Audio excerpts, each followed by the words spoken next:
여호수아 8장 13절부터 18절까지의 말씀입니다. 이 말씀을 제가 읽어드리겠습니다. 다윗이 소금 골짜기에서 에돔 사람 18,000명을 쳐 죽이고 돌아와서 명성을 떨치니라. 다윗이 에돔의 수비대를 보투되 온 에돔의 수비대를 두니 에돔 사람이 다 다윗의 종이 되니라. 다윗이 어디로 가든지 여호와께서 이기게 하셨더라. 다윗이 온 이스라엘을 다스려 다윗이 모든 백성에게 정의와 공의를 행하였세. 스루야의 아들 요압은 군사령관이 되고 아힐롯의 아들 여호사밧은 사관이 되고 아히두베의 아들 사독과 아비아달의 아들 아히멜렉은 제사장이 되고 스라야는 서기관이 되고 여호야다의 아들 브나야는 그렛 사람과 블렛 사람을 관할하고 다윗의 아들들은 대신들이 되니라. 아멘. 자, 하나님께서는 늘 하나님 앞에 살기 원했던, 그래서 성전을 짓기를 원했던 다윗에게 정말 약속하신 대로 그 나라를 공고히 하는 것들을 이루어 주십니다. 오늘 본문은 하나님께서 어떻게 그 복주심의 약속을 이루어 가시는지를 보여주고 있습니다. 첫째로 하나님께서는 다윗이 어디에 가던 이기게 하셨습니다. 6절과 14절에 그 내용이 이렇게 나타나고 있습니다. 다윗이 어디로 가든지 여호와께서 이기게 하셨더라 라고 말입니다. 저는 개인적으로 이 부분이 얼마나 속이 시원한지 모릅니다.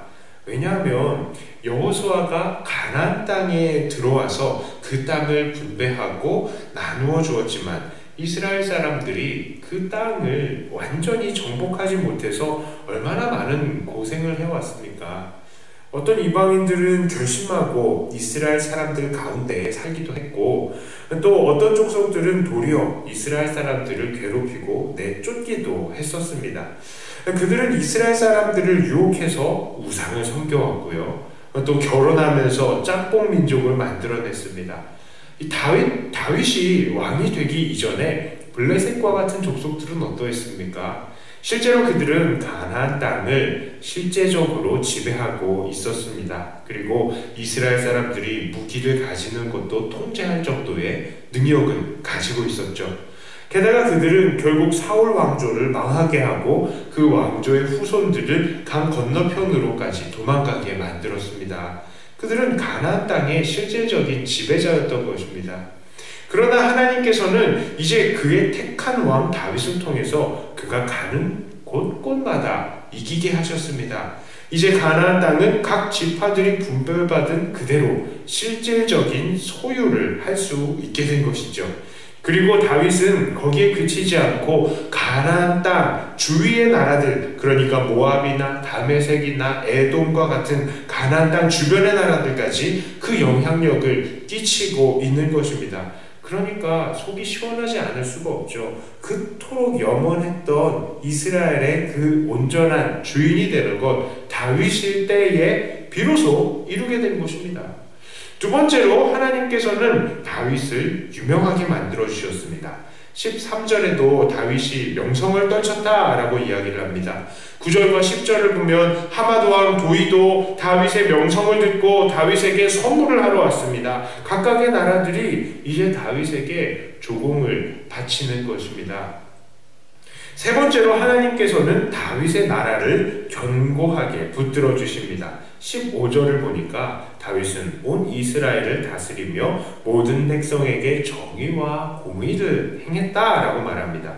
정의와 공의, 이것은 하나님의 다스림, 이것의 상징입니다. 하나님의 통치의 상징, 바로 공평과 정의라고 할 수 있는 것입니다. 그런데 그렇게 정의와 공의가 이루어지고 있습니다. 지금 다윗은 하나님의 온전한 뜻대로 나라를 잘 다스리고 있다라는 말입니다. 자, 이렇게 하나님께서는 나라를 통해서, 다윗을 통해서 하나님께서 약속하셨던 그 약속들을 이루어 주셨습니다. 특별히 하나님께서 다윗을 통해서 이렇게 복을 주시는 것은 이스라엘 사람들에게 있어서는 너무도 의미가 있는 일입니다. 왜 그렇습니까? 바로 다윗을 통해서 하나님께서 이스라엘 사람들에게 주신 이 복, 바로 이스라엘 사람들이 가나안 땅에 들어온 이후에 그토록 기다려왔던 수건이었기 때문입니다. 하나님께서 이전에 이스라엘 사람들에게 주시기로 약속한 그 땅, 그들이 지금까지는 실질적으로 차지할 수 없었는데 이제는 그 땅을 모두 이스라엘 사람들에게 돌아왔고 그 땅이 하나님의 공평과 정의로 다스려지고 있는 상태입니다. 그러니까 너무나 의미가 있죠. 드디어 하나님의 뜻이 다윗을 통해서 이루어진 것입니다. 그런데 이렇게 하나님께서 복을 주시는 과정 속에서 다윗은 어떠한 모습을 보여주고 있습니까? 11절의 말씀은 참 주목할 만합니다.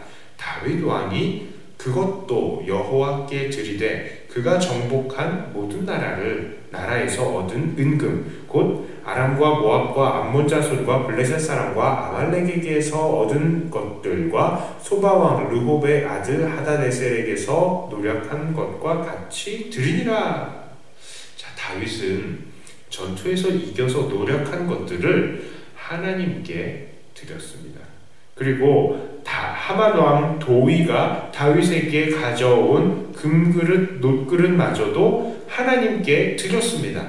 다윗이 이렇게 이 전쟁에서 얻은 것들을 하나님께 가지고 올 수 있었던 이유, 그것은 무엇 때문이겠습니까? 그렇습니다. 바로 그 다윗은 그의 이김이 결국 하나님 때문이었다는 것을 알기 때문에 하나님께 드릴 수 있었던 것입니다.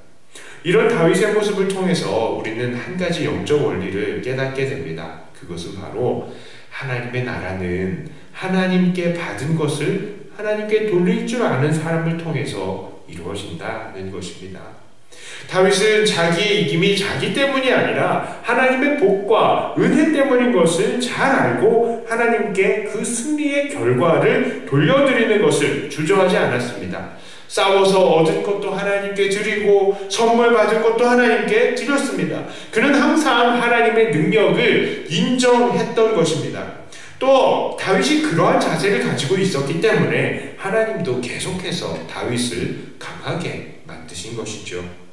왜 그렇겠습니까? 이런 다윗의 모습이야말로 바로 사무엘이 왕에게 구했던 왕의 자세, 즉 늘 하나님의 행하심을 기억하고 또 하나님을 경외하며 진심으로 하나님을 섬기는 그 왕의 자세, 사무엘이 왕은 그래야 된다라고 선포했었잖아요. 그 자세에 딱 부합하는 모습이 다윗의 모습이었기 때문입니다. 이런 다윗의 모습은 사울의 모습과는 참으로 대조적입니다. 사울은 하나님의 하신 일을 기억하지 않고 도리어 자기가 행했던 일들을 기념하기에 바빴습니다. 그래서 그는 자기의 공적비를 세우기도 하고 또 많은 사람들 앞에서 자기의 체면을 세워달라고 사무엘을 조르고 협박하기도 했던 것입니다. 그리고 그런 모습에서 전혀 변화하지 않다가 결국 하나님께 버림을 받게 된 것입니다. 자, 그렇다면 오늘 우리들은 어떠한 삶을 살아야 하겠습니까? 당연히 하나님의 하신 일들을 기억하면서 하나님께 받은 복들을 하나님께 돌려드리는 사람들이 되어야 할 것입니다. 우리는 어떻게 이렇게 하나님께 받은 복을 돌려드릴 수 있을까요? 첫째로 우리는 물질을 드려야 합니다. 다윗도 받은 물질을 하나님께 드렸던 것처럼 우리도 물질을 하나님께 돌릴 수 있어야 합니다. 물론 이 드림은 교회를 위해 돈을 드리는 것, 돈을 사용하는 것, 그런 것일 수도 있지만 우리는 우리 자신과 가족의 거룩함을 위해서 우리가 가진 사회, 우리가 살고 있는 사회를 통해서 사회의 거룩함을 위해서 이 물질을 사용하는 것도 하나님의 나라와 영광을 위해서 쓰는 것임을 깨달아야 합니다. 왜냐하면 우리도 하나님의 나라이기 때문입니다. 내가 하나님의 나라, 우리의 가족 가운데 주님의 이름으로 모인 곳이 하나님의 나라, 우리 이곳에 하나님의 통치가 일어나는 것이 바로 하나님의 나라라는 것의 의미이기 때문입니다. 웨슬레는 당신의 지갑이 회개하지 않은 이상 당신은 진정으로 회개한 것이 아닙니다 라고 말하였습니다. 그만큼 우리는 돈으로 하나님의 영광을 위해서 이 사용하지 않고 또 세상과 나의 쾌락을 위해서 사용하기 쉽다는 것, 이것을 깨달아야 합니다. 우리는 우리가 받은 물질을 하나님의 나라와 영광을 위해서 사용함으로써 우리가 오늘 우리가 된 것은 모두 다 하나님의 은혜입니다 라는 사실을 고백할 수 있어야 합니다. 두 번째로 우리는 우리가 받은 삶을 하나님께 드려야 합니다.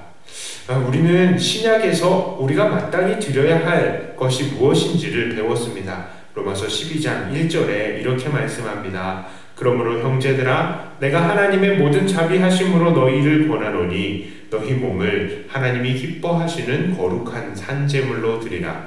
이는 너희가 드릴 영적 예배니라 라고 합니다.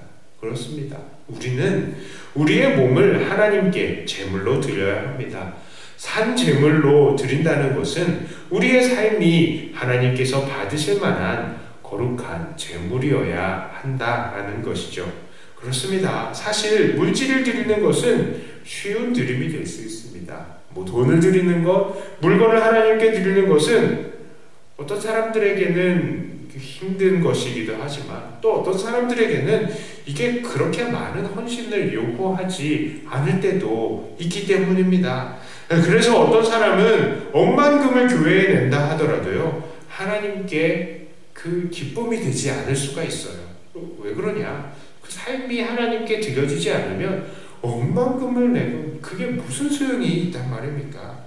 더 어려운 것은 우리 돈을 드리는 것보다 우리의 삶을 하나님께 거룩하게 구분해 드리는 것입니다. 자, 이제 말씀을 정리하고자 합니다. 오늘 본문을 통해서 우리는 하나님께서는 하나님께 받은 것을 돌려드리는 다윗을 통해서 하나님의 나라를 확장시키고 계심을 보았습니다. 우리도 하나님께 은혜로 모든 것들을 받았습니다. 그러므로 우리도 그 받은 것들을 기억하면서 물질로, 삶으로 하나님께 헌신하고 그것을 통해서 나와 내가 사는 곳이, 그리고 우리 교회가, 우리 나라가 진정한 하나님의 나라로 날마다 변화되는 은혜가 있기를 주님의 이름으로 축복합니다. 기도합니다. 하나님 아버지 감사합니다. 하나님의 놀라운 은혜로 우리를 세우시고 우리가 살고 있는 이곳이 하나님의 나라로 또 세워지게 하여 주심을 감사합니다. 나의 가족을, 우리 교회를, 우리가 살고 있는 이 사회를 하나님의 나라로 붙들어 주시고 이곳에 온전히 하나님의 뜻이 세워지고 하나님의 나라가 더욱더 튼튼하게 서며 자라게 하여 주시옵소서. 그것을 위해서 하나님 내가 헌신하게 하여 주시옵소서. 물질로 헌신하고 삶으로 헌신하며 나의 나 된 것이 바로 하나님의 은혜라는 것을 고백하는 우리가 되게 하여 주시옵소서. 전염병이 창궐하고 참 많은 어려움들이 우리 가운데 있지만 하나님 더 우리 성도들은 예배를 사모하고 하나님을 사모하는 마음을 갖게 하여 주시고 어디에서 무엇을 하건 예배하는 것, 기도하는 것, 하나님 경외하는 것 잊지 않는 우리들을 되게 해 주시옵소서. 주일입니다. 예배를 온전히 드리고 또 예배 드리는 가운데에 우리 아무도 이 병이나 이 질병의 고통에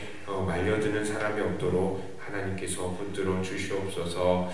오늘 하루를 하나님 앞에 거룩하게 구분해 드리기를 원하며 예수님 이름으로 기도 드리옵나이다. 아멘. 하늘에